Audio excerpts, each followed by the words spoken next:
کہ اللہ صلات بھیجتا ہے، تو اس کا معنی کیا ہوتا ہے کہ اللہ رحمتیں اور برکتیں نازل کرتا ہے۔ دوسرا صلات کا ایک معنی ہوتا ہے کہ تعریف کرنا، ثنا بیان کرنا، تذکرہ خیر کرنا، یہ بھی ایک معنی ہے۔ تو جب اللہ تعالیٰ کی طرف یہ لفظ منسوب ہو تو اس وقت یہ معنی بھی کیا جا سکتا ہے کہ اللہ اپنے نبی کی تعریف کرتا ہے، اپنے نبی کی ثنا بیان کرتا ہے، اپنے نبی کا تذکرہ خیر کرتا ہے فرشتوں کے درمیان۔ کتنے معنی ہو گئے؟ دو۔ تیسرا اس کا ایک معنی ہوتا ہے استغفار کرنا، مغفرت کی دعا کرنا، اور جب فرشتوں کی طرف یہ لفظ منسوب ہوتا ہے تو اس وقت اس کا معنی ہوتا ہے مغفرت کی دعا کرنا۔ اور قرآن میں اللہ نے فرمایا کہ وہ فرشتے جو اللہ کے عرش کو اٹھائے ہوئے ہیں وہ اہل ایمان کے لیے وہ مغفرت کی دعا کرتے ہیں، اور وہ رسول اللہ صلی اللہ علیہ وسلم کے لیے بلندی درجات کی دعا کرتے ہیں۔ تو فرشتوں کا یہ رسول اللہ صلی اللہ علیہ وسلم کے لیے بلندی درجات کی دعا کرنا اور اہل ایمان کے لیے مغفرت کی دعا کرنا، یہ ہے فرشتوں کا صلات بھیجنا۔ یہ کیا ہے؟ فرشتوں کا صلات بھیجنا۔ تو بھائیو، صلات کا پہلا معنی رحمت اور برکت نازل کرنا، دوسرا معنی کہ تعریف اور ثنا بیان کرنا، اور تیسرا معنی کہ مغفرت اور بلندی درجات کی دعا کرنا، اور تیسرا اس کا معنی یہ ہوتا ہے کہ یعنی رحمت اور برکت کی دعا کرنا۔ جب اہل ایمان کے لیے یہ لفظ استعمال ہوتا ہے کہ اے ایمان والو تم بھی یعنی رسول اللہ صلی اللہ علیہ وسلم پر صلات بھیجو، اس کا معنی کہ نبی صلی اللہ علیہ وسلم کے لیے دعا کرو کہ یا اللہ کہ اپنے پیغمبر پر رحمت نازل فرما، یا اللہ اپنے پیغمبر پر برکت نازل فرما۔ تو اس وقت یہ معنی ہوتا ہے۔ اور اس کا پانچواں معنی ہوتا ہے نماز پڑھنا۔ پانچواں معنی کیا ہے؟ نماز پڑھنا۔ قرآن میں کتنی جگہ پہ آتا ہے اقیم الصلاۃ، نماز قائم کرو، تو ایک اس کا معنی نماز پڑھنا بھی ہے۔ تو میرے بھائیوں، یہ پانچ معانی جو ہیں یہ قرآن اور حدیث سے ثابت ہیں۔ رحمت نازل کرنا، برکت نازل کرنا، اور یعنی اچھی تعریف بیان کرنا جب اللہ تعالیٰ کی طرف منسوب ہو، اور اسی طرح یعنی مغفرت کی دعا کرنا جب فرشتوں کی طرف منسوب ہو، رحمت اور برکت کی دعا کرنا جب اہل ایمان کی طرف منسوب ہو، اور نماز پڑھنا جب ایک عبادت کے طور پر اس کا تذکرہ ہو۔ تو یہ پانچ معانی اس کے قرآن اور حدیث سے ثابت ہے۔ اچھا، اب اللہ تعالیٰ نے ارشاد فرمایا کہ بے شک اللہ تعالیٰ وہ اپنے نبی پر صلات بھیجتا ہے، اور اس کے فرشتے بھی اپنے یعنی نبی کریم صلی اللہ علیہ وسلم پر صلات بھیجتے ہیں۔ تو فرمایا اے ایمان والو تم بھی نبی صلی اللہ علیہ وسلم پر صلات بھیجو، اور نبی صلی اللہ علیہ وسلم پر خوب سلام بھیجو۔ اب اللہ تعالیٰ نے یہ حکم نازل فرمایا۔ جب یہ آیت مبارکہ نازل ہوئی تو صحابہ کرام نے رسول اللہ صلی اللہ علیہ وسلم سے سوال کیا، اللہ کے رسول، اللہ تعالیٰ نے ہمیں قرآن میں حکم دیا ہے کہ رسول اللہ صلی اللہ علیہ وسلم پر صلات اور سلام بھیجو۔ سلام بھیجنے کا طریقہ تو ہمیں معلوم ہے کہ سلام کیسے بھیجنا ہے، وہ تو ہم جانتے ہیں۔ وہ کیا معلوم تھا کہ تشہد میں التحیات میں پڑھتے تھے نا، السلام علیکہ ایھا النبی، وہ تو ہمیں معلوم ہے۔ اب اللہ کے رسول آپ ہمیں یہ بھی بتا دیں کہ آپ پر صلات کیسے بھیجنی ہے، جب رسول اللہ صلی اللہ علیہ وسلم سے سوال کیا گیا تو اللہ کے نبی نے جواب دیا، فرمایا قولوا اللہم صلی علی محمد وعلی آل محمد کما صلیت علی ابراہیم وعلی آل ابراہیم انک حمید مجید۔ اللہم بارک علی محمد وعلی آل محمد کما بارکت علی ابراہیم وعلی آل ابراہیم انک حمید مجید۔ تو یہ درود جو رسول اللہ صلی اللہ علیہ وسلم نے سکھایا۔ اچھا، اب یہ درود جو ہے نا، اگر ہم نماز میں پڑھیں گے، التحیات بیٹھے ہوئے پہلے ہم وہ التحیات للہ والصلوات والطیبات، آگے السلام علیک ایھا النبی، اب یہ سلام ہو گیا۔ جب ہم پڑھیں اشہد اللہ الہ الا اللہ و اشہد ان محمدا عبدہ و رسولہ، اور آگے پڑھیں گے اللہم صلی علی محمد، تو میرے بھائیو سلام بھی بھیجا گیا اور صلاۃ بھی وہ بھی بھیجا۔ تو صلاۃ نبی صلی اللہ علیہ وسلم نے کون سی سکھائی تھی؟ صلاۃ اللہم صلی علی، جس کو ہم کہتے ہیں درود ابراہیمی، جس کو ہم کیا کہتے ہیں؟ درود ابراہیمی۔ تو میرے بھائیو درود جو ہے نا، یہ نبی کریم صلی اللہ علیہ وسلم پر نماز میں پڑھنا لازم ہے اور واجب ہے، اور امام شافعی رحمت اللہ علیہ کا فتویٰ ہے کہ اگر کوئی آدمی نماز میں درود نہیں پڑھتا تو اللہ کے ہاں اس کی نماز نہیں ہے۔ تو جس طرح نماز میں سلام بھیجنا نبی صلی اللہ علیہ وسلم پر لازم ہے، اسی طرح نماز کے اندر تشہد کی حالت میں نبی صلی اللہ علیہ وسلم پر صلاۃ بھیجنا بھی کیا ہے؟ وہ بھی لازم۔ کیوں بھی یہ بات سمجھ آ گئی نا؟ اللہ اکبر۔ اور اسی طرح ایک درود نبی صلی اللہ علیہ وسلم نے بتایا ہے، صلی اللہ علیہ وسلم، یہ بھی اللہ کے رسول نے درود بتایا، صلی اللہ۔ اچھا، وہ ذرا لمبا ہے اور یہ درود ذرا مختصر ہے۔ بھائی جب بھی ہم رسول اللہ صلی اللہ علیہ وسلم کا نام سنیں تو چلو وہ لمبا درود ہر نام سن کر پڑھنا تو مشکل ہے، کم از کم یہ صلی اللہ علیہ وسلم والا جو مختصر درود ہے وہ تو آپ کے ہر نام سننے پر پڑھ سکتے ہیں۔ اور نبی صلی اللہ علیہ وسلم نے فرمایا، نبی صلی اللہ علیہ وسلم نے فرمایا کہ بخیل ہے وہ شخص کہ جس کے سامنے میرا نام لیا جائے اور وہ مجھ پر درود نہ پڑھے، تو نبی صلی اللہ علیہ وسلم نے اس کو کیا قرار دیا ہے کہ وہ شخص بخیل ہے۔ سمجھ آئی بات کی؟ اور نبی صلی اللہ علیہ وسلم نے ایک اور حدیث میں بیان کیا کہ اگر کوئی آدمی میرا نام سن کر وہ میرے اوپر درود نہیں پڑھتا، نبی کریم صلی اللہ علیہ وسلم نے فرمایا کہ وہ آدمی ہلاک ہو گیا، وہ آدمی تباہ ہو گیا۔ بڑی مشہور حدیث ہے جو نبی صلی اللہ علیہ وسلم ایک دفعہ ممبر پر چڑھ رہے تھے تو آپ نے 3 دفعہ آمین کہا، آمین آمین آمین۔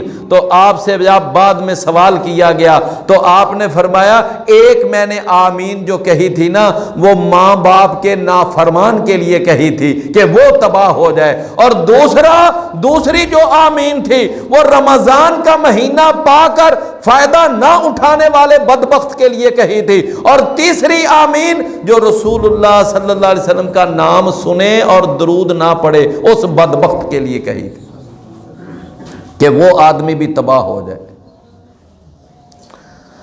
تو اس لیے میرے بھائیوں درود پڑھنے کی کتنی اہمیت ہے۔ رسول اللہ صلی اللہ علیہ وسلم نے فرمایا کہ جو آدمی ایک دفعہ میری ذات پر میرے اوپر درود بھیجتا ہے، اللہ اس کے لیے 10 نیکیاں لکھ دیتا ہے، 10 گناہ مٹا دیتا ہے اور 10 درجے اس کے بلند کر دیتا ہے۔ بڑی مشہور حدیث ہے۔ اور رسول اللہ صلی اللہ علیہ وسلم نے فرمایا جب تم مؤذن کی اذان سنو تو جو مؤذن کہتا جا رہا ہے وہ ساتھ ساتھ کہتے چلے جاؤ، جب اذان مکمل ہو جائے تو اس کے بعد میرے اوپر درود پڑھو۔ اذان کے بعد، اذان سن کر جواب دے کر کیا کرو؟ میرے اوپر، اذان سے پہلے نہیں بلکہ اذان کے بعد۔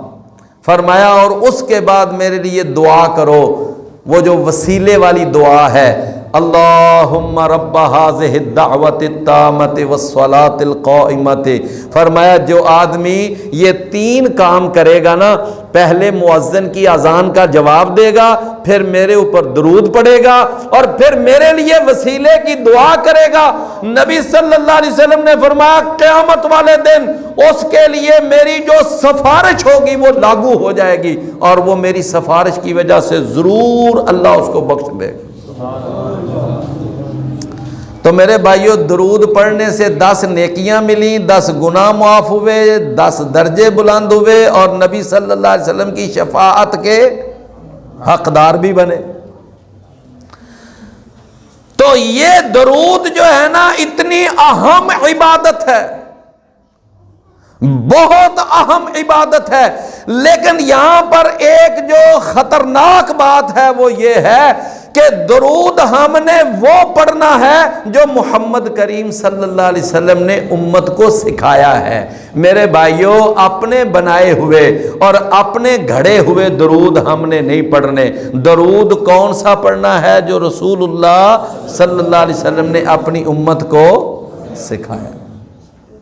یہ میڈ آف بر صغیر، میڈ آف ہندوستان جو درود ہے نا، وہ اللہ کے ہاں کوئی فائدہ نہیں دیں گے بلکہ الٹا گناہ دیں گے۔ یہ درود تاج ایک نکلا ہوا ہے، درود تنجینا، درود ماہی، درود 9 لاکھ ہزاری۔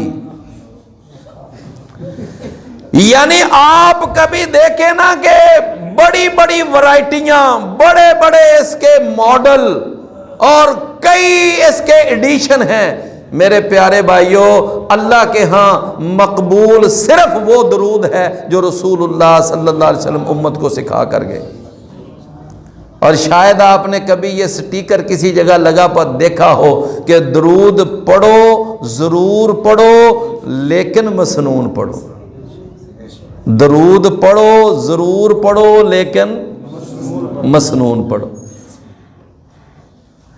تو لہٰذا میرے بھائیوں، یہ ہمارے بعض بھائیوں نے نا ایک درود اپنے پاس سے، اور اللہ معاف فرمائے سڑکوں پہ لکھا ہوا ہے، اور ہر جگہ پہ وہ بنا کے نا بورڈ، وہاں پہ پارکوں میں لکھا ہوا ہے الصلاۃ والسلام علیک یا رسول اللہ۔ یہ درود رسول اللہ صلی اللہ علیہ وسلم نے امت کو بتایا ہی نہیں۔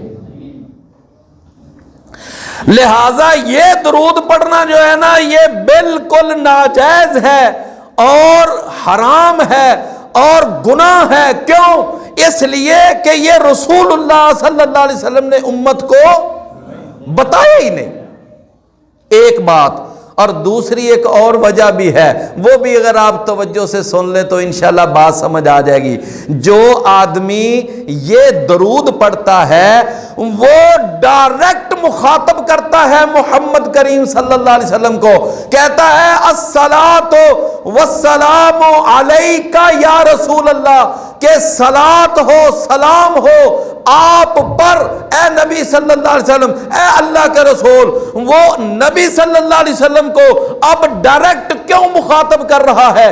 اس لیے کہ اس کا عقیدہ ہے کہ نبی صلی اللہ علیہ وسلم اب بھی زندہ ہیں اور ہر جگہ سے وہ میری آواز سن رہے ہیں۔ اور یہ دونوں عقیدے، نبی صلی اللہ علیہ وسلم کے زندہ ہونے کا عقیدہ اور نبی صلی اللہ علیہ وسلم کے لیے یہ عقیدہ رکھنا کہ وہ ہر جگہ سے میری آواز سنتے ہیں، یہ دونوں عقیدے شرکیہ عقیدے ہیں۔ میری بات آپ کو سمجھ آئی ہے؟ یہ دونوں عقیدے جو ہیں یہ کیا ہیں؟ شرکیہ عقیدے ہیں۔ اگر کوئی آدمی یہ عقیدہ رکھتا ہے کہ نبی صلی اللہ علیہ وسلم اب بھی زندہ ہیں اور باقاعدہ ہماری مجلسوں میں آتے ہیں، محفلیں اٹینڈ کرتے ہیں، سارا اسی طرح نظام جو زندگی کا نظام. اور بعض لوگ کہتے ہیں کہ وہ زندہ ہیں مثل یعنی دنیاوی زندگی کے.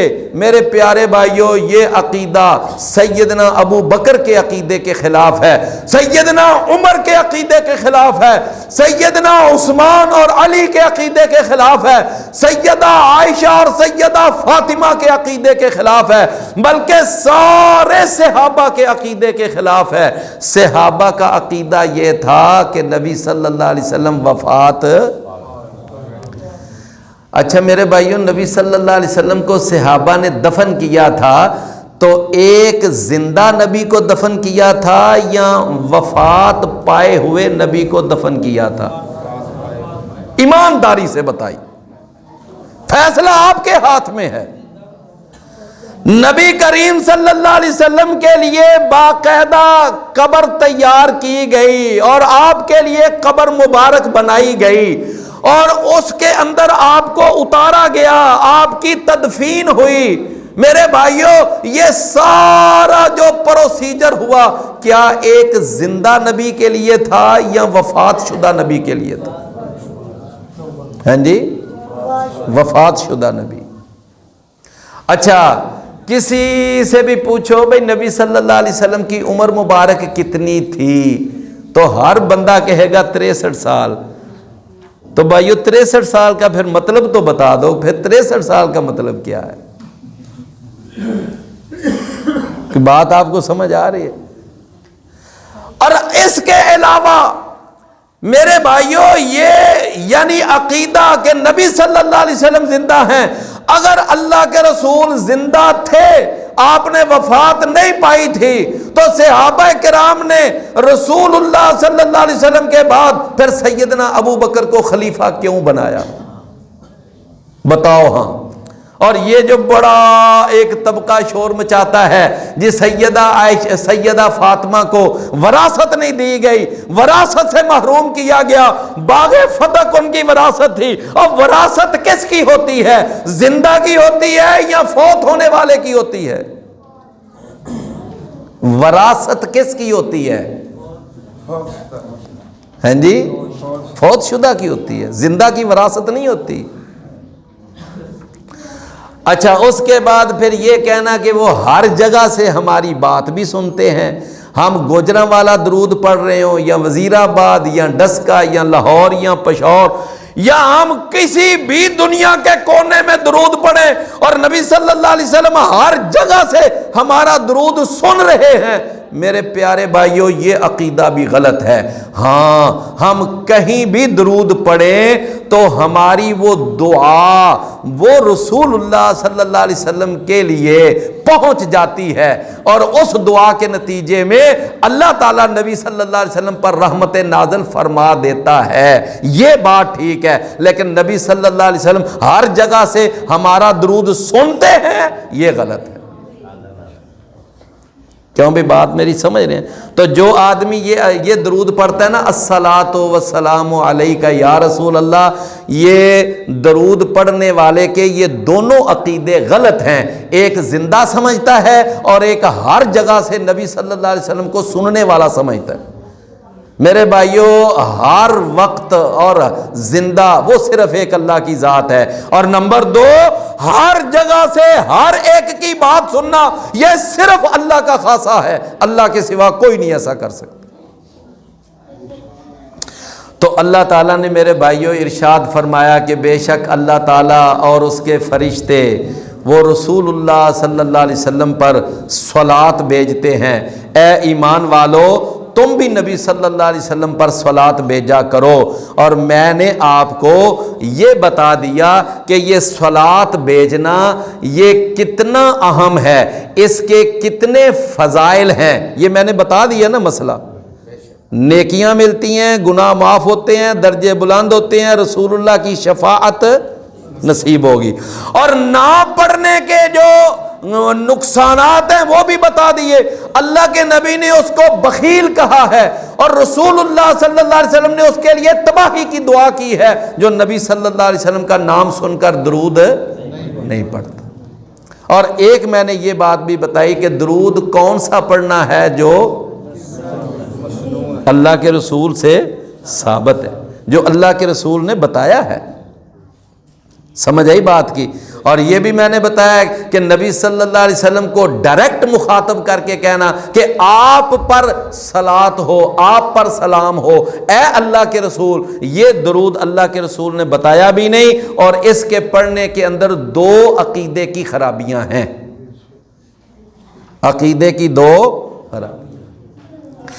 اچھا اب میرے بھائیوں ایک اور مسئلہ بھی سن لیں، وہ یہ ہے کہ یہ درود خاص طور پر نبی صلی اللہ علیہ وسلم نے فرمایا نماز کے تشہد میں پڑھا کرو، سلام بھی وہاں اور صلات بھی وہاں۔ اچھا اب کون سے تشہد میں پڑھنا چاہیے؟ ہمارے بعض بھائیوں کے ذہن میں ہے کہ صرف آخری تشہد میں درود پڑھنا چاہیے۔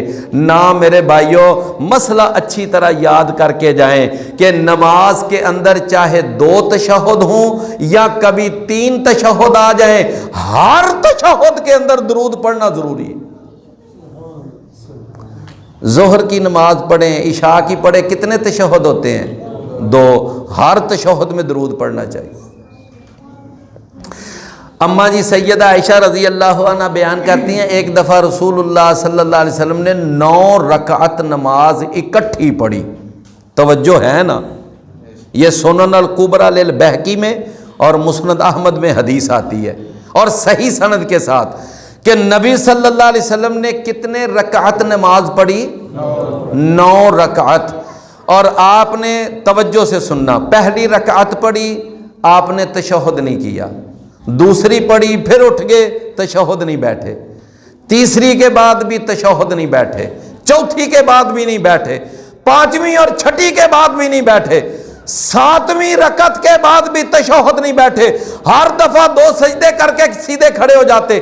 جب 8 رکعتیں مکمل ہو گئیں تو پھر نبی صلی اللہ علیہ وسلم تشہد بیٹھے، تشہد، اور اس میں اللہ کے رسول صلی اللہ علیہ وسلم نے التحیات بھی پڑھا اور آگے سارا سلام بھی، اور پھر آپ نے درود بھی پڑھا اپنے اوپر، درود بھی پڑھا، صلات بھی بھیجی آپ نے اپنی ذات پر، اور اس کے بعد نبی صلی اللہ علیہ وسلم نے سلام نہیں پھیرا اور آپ پھر کھڑے ہو گئے، پھر آپ نے 9ویں رکعت پڑھی اور پھر تشہد بیٹھے، اور پھر آپ نے سارا تحیات پڑھا، پھر سلام بھی بھیجا، درود بھی بھیجا، اور اس کے بعد دعائیں کی، اور رسول اللہ صلی اللہ علیہ وسلم نے پھر سلام بھیجا۔